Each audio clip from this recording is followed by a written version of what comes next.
Hello, hello. This is the Donbozos podcast, and welcome to our next episode. I know this is going a little bit later out past the weekend, but that is because we are waiting for Jeremy to return from Japan. And Jeremy is finally back from his amazing trip in Japan. Jeremy, how are we doing tonight? I'm doing great. My sleep, I'm super jet lagged. I just woke up like 2 hours ago. It's 9 p.m., but I'm ready to do some podcasts. All right, that's what I like to hear. My name is Aiden, and of course, my co-host Jeremy is back from Japan. It is currently 9:28 p.m. 7-Eleven. Oh, I should have went to 7-Eleven, got myself a free Slurpee. I didn't even realize that. But yeah, anyways, it is Tuesday, and it's gonna be a little bit of a short episode. It's a little bit of a dead week for Pokemon TCG, or dead month for Pokemon TCG. There's always that kind of like that dead month in between NAIC and Worlds. So this could be a little bit shorter episodes unless something big happens for the other games. But of course, we're mainly a Pokemon TCG podcast. So yeah, let's go ahead. So in this episode, we're gonna have our local recap.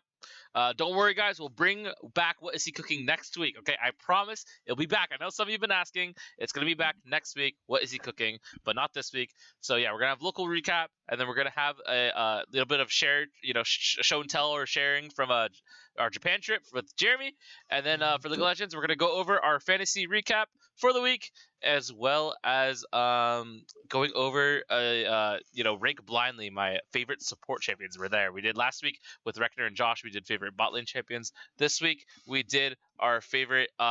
This week we're gonna do our favorite support champions, and then we're gonna talk about Valorant. And we finally got a China release, which is so big because as we saw in the recent tournament in Tokyo, China is good. Yep. Yay, China good at another Riot game. Who would have thought? They finally get official release, which is sick. So yeah, that's gonna be what we're gonna be talking about for this episode. So Jeremy, do you have anything else you'd like to say? I'm ready to get started. It's been like 2-3 weeks Yeah. since we recorded one. I'm really excited. All right. Let's go ahead and get started then. Let's do local recap. Jeremy, did you go to any locals in Japan? No, I couldn't get into any locals because I still need to pick up deck cards, and they're like it was like impossible to like find random like uncommons for my decks. So I just couldn't build a deck in time. By the time I got it, it's like I have one day left, and I kind of just want to like do something else. Yeah, that would make sense. Yeah, I went to 3 locals, all of them pretty decently competitive. Or no, I think I went to 4 locals actually. No, I went to 3 because of the last week's podcast. All right, so I went to on Saturday. I went to Adventures in Comics in Carmichael, California, Sacramento area, and I went 4-0 with the Lost Zone Tina deck with the Box of Disasters technology. So instead of running a 4-3 Tina line, Jeremy, I am playing a 3-3 line with the Box of Disasters. And that is literally for a Guardy and maybe like help with Dragonite or Tyranitar in the early game. I'm gonna be honest, Jeremy, I haven't seen a single Guardy. And I don't know if I'm thinking about replacing the Box of Disasters with Snorlax. Because I am missing the Snorlax just a little bit as a 180 single prizer attacker, because there are, when the Pokemon show up with more than 120 or 110 HP, it gets a little bit weird for Tina, because it's like, well, do I want to hit with Cram, or I could just spend a turn Abyss Seeking, or like, is it worth me shredding? It's not worth shredding, and it's not worth lost impacting when a Pokemon's like 130 HP like Greninja, or like 140 HP Pokemon for whatever reason. So yeah, like it's just not worth it. So I'm thinking about putting Snorlax back in. It's pretty useful with Jet Energy, so you only have to use 1 Mirage Gate. I know back then you have to sometimes use 2 Mirage Gates to get like an energy plus retreat cost. But with Jet Energy, it makes Snorlax a little bit more viable. So I'm thinking about putting Snorlax in. But yeah, Saturday, great Adventures in Comics. I went 4-0. I got the bye the first round, and then I swept the rest of the rounds. The one reason why I am playing Giratina right now, Lost on Giratina, is it doesn't lose to Tinglu. And there's been a lot of Tinglu here in the West Coast, in California. Because basically what you do is you Chorus and Abyss Seeking 2 turns in a row, because Tinglu can't one-shot Giratina. Yep. So you just sit in front of them and Abyss Seek. Don't bench a single Comfy Or what I like doing is baiting out the Comfy by benching it, and then when they take a double knockout on Tina Comfy, you just Roxanne path spam. So it works out pretty well. Tinglu literally cannot beat Lost on Tina. Like I've bricked into Tinglu and still won. So if you guys have struggling with Tinglu, I recommend playing my Lost on Tina list. I know we haven't posted any deck lists in a while, but yeah, play Lost on Tina. It's quite fun. It's significantly better than before Jet Energy, and it's a Path Iona deck, so which is pretty cool. And then on Sunday, I played at Davis Cards and Games, and it was a surprise challenge, which is a little bit frustrating because they didn't really post about it that was going to be a challenge. So I didn't bring my Lost on Tina deck. I literally just brought Ice Cube Mew because I just wanted to chill and just bring GLC because Davis has a really big GLC scene. And then like I walk in and like they're like, oh, it's a challenge by them. I'm like, well, great. Now I'm playing like a deck that I really don't want to play for a challenge. But I went 1-1-1, and there was only 7 players, so I still got points for next season. Because now it's easier to go to Worlds because you can have up to 8 challenges and 8 cups. And the new season already started, Jeremy. So if you didn't know that already, so yeah. I went 1-1-1. I tied the first round against another Los Antina player, and then I took the W on a Arc Tina. Well, Mellow and Mew's pretty good into Arc Tina, I would have to say, as long as they as long as you don't get path locked and or they just don't hit the nuts. A lot, and he wasn't running Spirit Tomb, so that was kind of a big flaw. But I did practice against another Arctina, and the Spirit Tomb it's okay. But with the Fusion Mew, it's pretty good because you just put all the Fusion Check energies on your Genesex, and then you just kind of swing with like a couple tablets and Choice Belt. And then the last game, I lost to Turbo Lost Box. I mean, Mew can't do crap against Turbo Lost Box. I can't lie. And then I just got home from a local today. I brought Lost Tina, Davis Cards of Games, and I went 2-1. Lost the last round to the same Turbo Lost Box player. His name is Isaac. He just became a Masters this season. He is like 16 years old. Apparently, if he was born 2 weeks later, he would have still been masters or seniors for one final season. So it's kind of weird how they did the birthday cutoff. But yeah, lost to Isaac again. I played Lost on Tina. First round played into Tinglu. Literally can't lose that. Second round played into Mew. Lost on Tina is actually not bad into Mew. And then the last round I lost into Turbo Lost Box. So yeah, that's my local recap. I was on a winning streak with my Tina. I was 11-0 before today, but now I am 13-1. I was 13-0, then became 13-1. So yeah, Lost on Tina. Highly recommend you guys playing it. Pretty good deck. But yeah, I'm gonna put some box of disasters, Jeremy, because there's no Guardy players showing up. I'm kind of surprised because I think Guardy's still a pretty popular deck. I don't know. What do you think? Yeah, I'm surprised you're not playing against many Guardy players when it probably is like top 2 decks in the format right now. So, and I'm surprised to hear so many Tinglu players because although I like the deck, it's the deck is not that good. It's like I guess it's fun to like bring to like local tournaments, but like I don't expect too many in like bigger events. Yeah. I can say though that it's looking like the most popular deck might be Arceus, like just Arceus.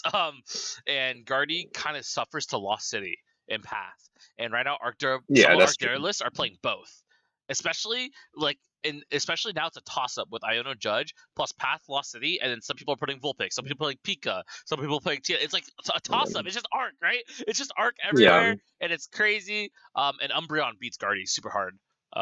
So that's yeah, I might replace the box of disasters for Snorlax.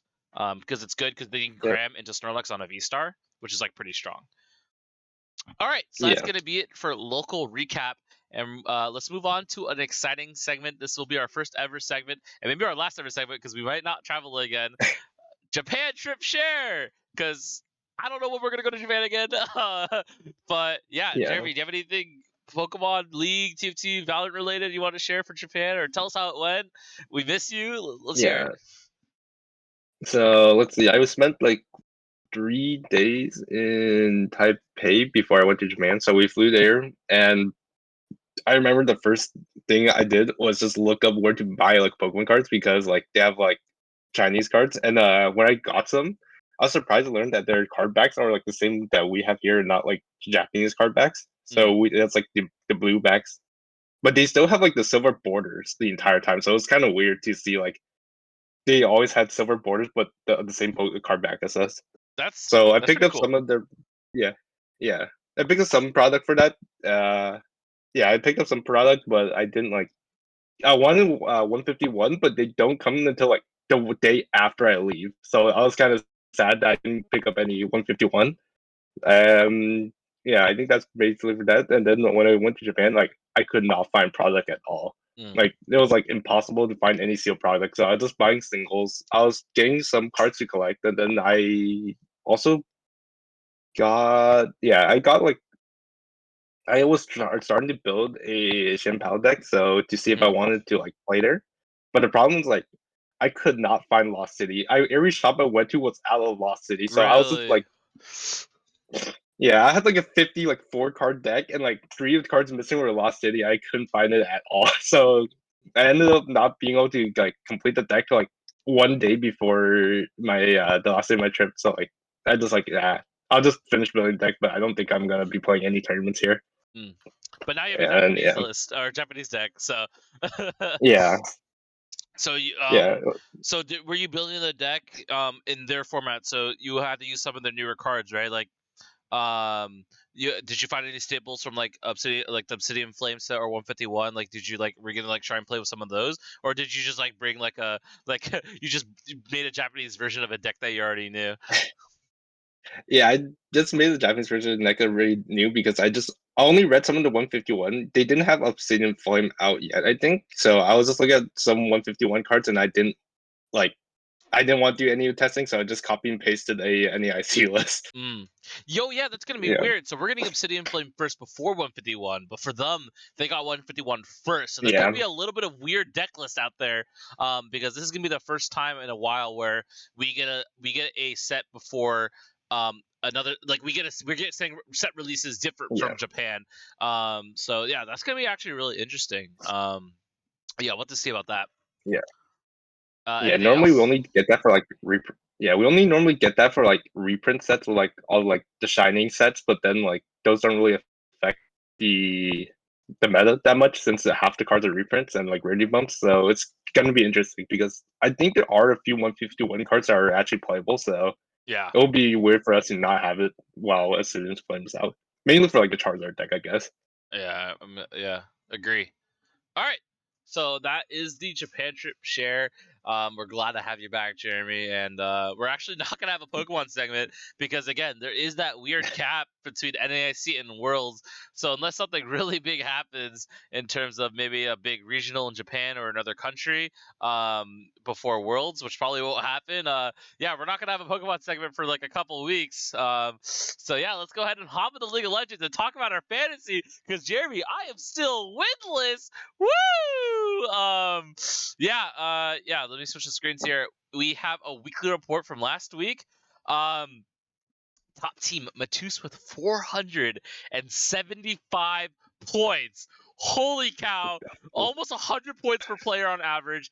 That is just insane to me. And then, of course, you are the narrowest winner with 419 points versus Yeah, Trevor with 371 points. So just around a 50-point gap, which is pretty close in my opinion. Of course, it yeah, could be closer. And the worst part is that you the highest loser was actually Trevor, so he got the most points out of all the losers, but he ended up losing, which yeah. is quite unfortunate. Actually, is this the same? No, this is week 3. Oh wait. No, this is the one we went over last time. Hold on, is it? No, yeah, it is. Oh, we Oh actually went yeah, over. Yeah, this. Oh, so we actually did get a weekly report for week 4 because we're on week 5 now, right? yeah. We're on week 5. I guess it didn't send us the weekly report Oh yet. yeah. All right, so okay, let's just talk about our matchups then. Sorry about that, guys. Okay, I'm gonna be playing against Douglas. So Wild Tuttle carries versus TL with Spice. And I'm gonna be honest, I'm probably just gonna lose again. But I'm gonna do my pick bands here right now. So for Licorice, I don't know, he'll probably play Jax. I haven't been paying attention at all, but for Summit, I'm just gonna ban the Renekton. You gotta ban the Renekton here. For contracts, I'm gonna pick the Sejuani. I feel like that he's gonna play for a safer pick and Pierce. I ban Kindred every week, okay? When I see PO6, I'm banning Kindred every week. All right, I'm sorry.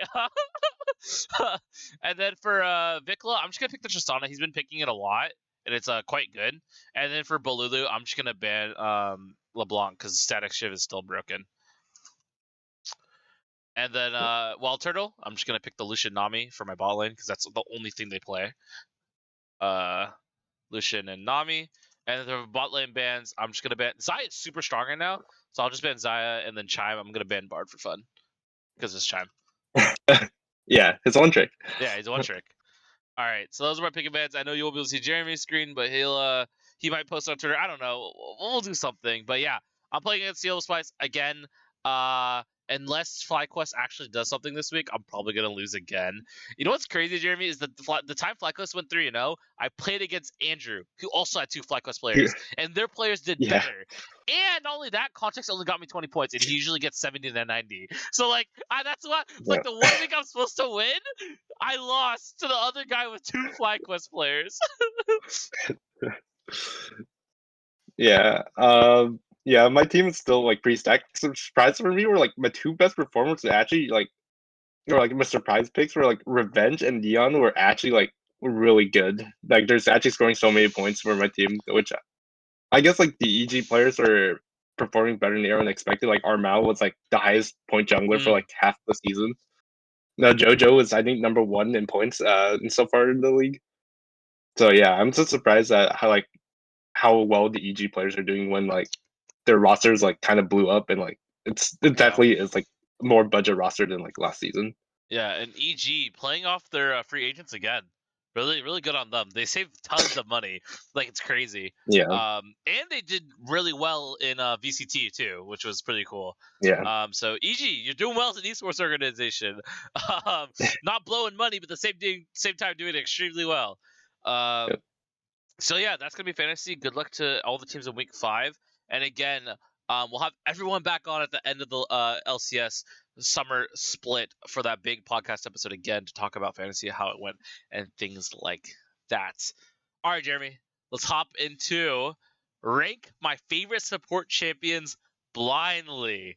All right, so if anyone doesn't know this works, I'm gonna say out 5 support champions, but he doesn't know what's coming next, and he's gonna rank them 1 through 5. 1 being his favorite and his what he wants to play, and 5 being least. You'll learn about me, about my favorite support champions. You'll learn about Jeremy on what he thinks and what he likes to play. So we're gonna start off with my highest mastery points on a support champion, Pyke. Pyke. Ooh. Pyke is always super fun to play, except I'm like the worst Pyke in existence. So I'll put him at number 4 just because he's really fun, but I'm god awful on him. All right. I'm gonna give you the roaming legend, Alistar. Alistair, ooh, this one is like the most I love trolling on this champ. You just like the helicopter strat where you just leave your bot lane and they're just like one between the entire game or you're just on top side of the map. I'll put him at let's see. I'll put him at number 2.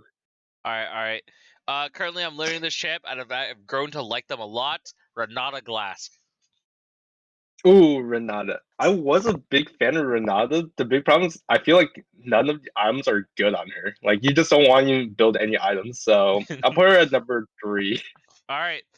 We're gonna get the most burger flipper support champion in the game, Blitzcrank.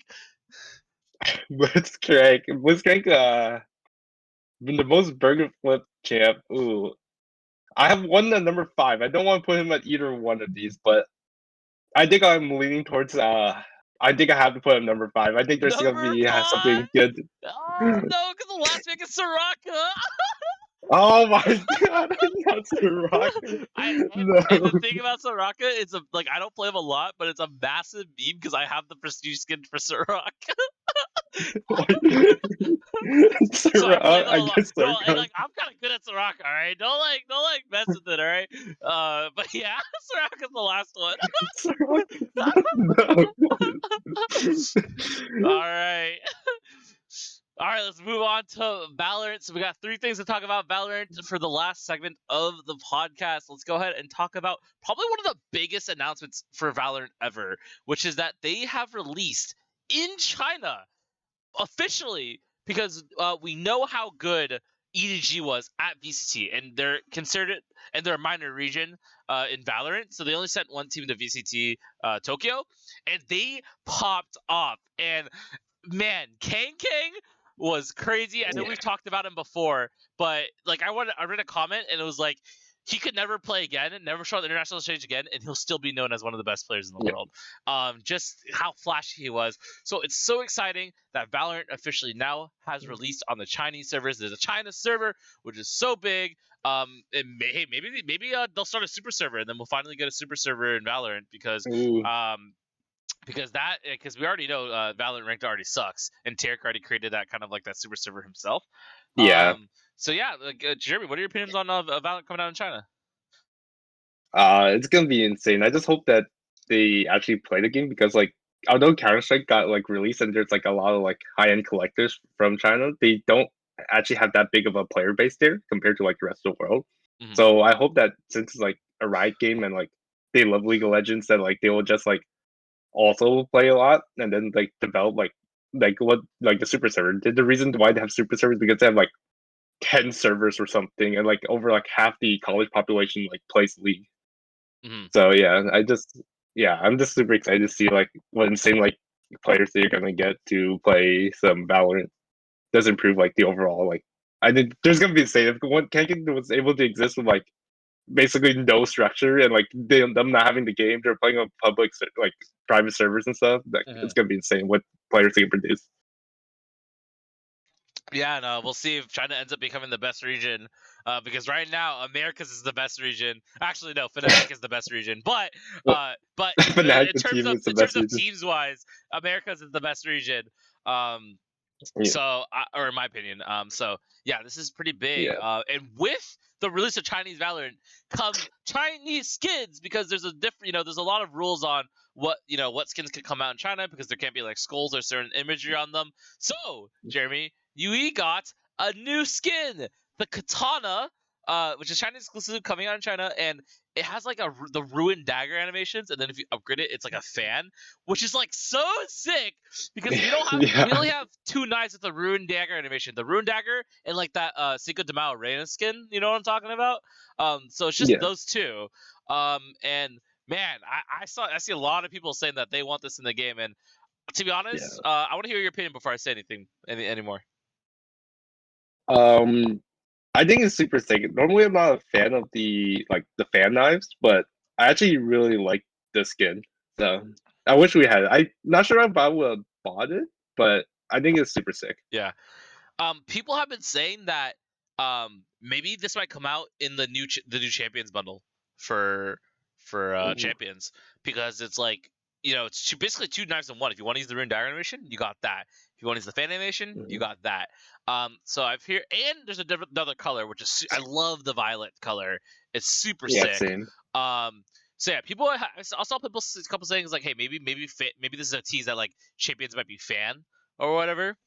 But I don't know. I mean, when something's Chinese exclusive, something is Chinese exclusive. They make it very clear when something's exclusive, like a Wild Rift Yeah, skin. But then Star Guardian Seraphine cave, so I don't know what's going on. yeah, So yeah, yeah, that's big. That they're getting exclusive skins. It's good to know that Riot cares. I mean, they better because Tencent owns them. But like, it's cool. yeah, It's cool because it's not like something where it's been backlogged. It's been something that's like thought upon. The developers thought about it. yeah, They really want to release something special for China, and now we got it. yeah, yeah. I just hope we eventually get like the skin like at least similar or like similar to the skin because I know like I think in TFT they have like exclusive little legends that only they have while we don't. Yeah. But like I guess it makes sense since their like markets like probably like 10 times bigger than like America. So Hmm. I guess it makes sense why they have like exclusive stuff. They have such a high player base compared to us. Yep. All right. Let's go ahead and get our last segment, Pick'ems, for Champions Tour 2023, America's last chance qualifier. This is for champions. So yeah, I'm pretty sure only one person makes it out, right? Just the grand final. Yep, So we're gonna just go the ahead and do grand final. pick'ems. So we're gonna do upper round one. We got MIBR versus Crew Esports. What are we saying, Jeremy? Honestly, I don't think it matters for either of these teams. I think Crew went winless, but like they were close in like every one of their series. So Yeah, I think it's gonna be the same thing, and MIBR is gonna get the win. yeah, I would have to agree. Um, Oh wow, I can't. Am I logged in? I'm logged in. Why won't they let me? Oh, are you on the pick'em tab or the Oh, overview pick tab? attack. There you are. There, okay. Yep, yep. MIVR. There we go. All right, upper quarterfinals. Already a banger. Fan favorites. Ooh, Sentinels versus 100 Thieves. Do we heckin' love tens? I heckin' love I do heckin' tens. love I'm a tens as biggest well. fan. Yep.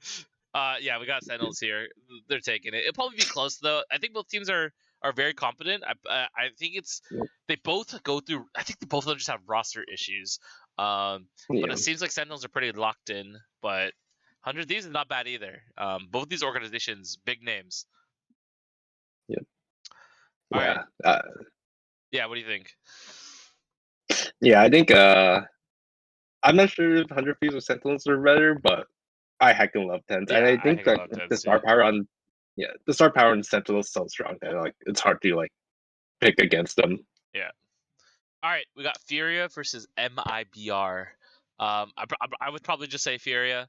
Yeah. They got a pretty solid team, just decent overall. Probably will beat MIBR, but I think MIBR still Yeah. has a chance. But I think the safe pick is to just pick Furia. Yeah. Same here. All right, this is where it gets spicy. Upper semifinals. I mean, Cloud9's gonna take it, right? There's no way Yeah. Sentinels beats Cloud9.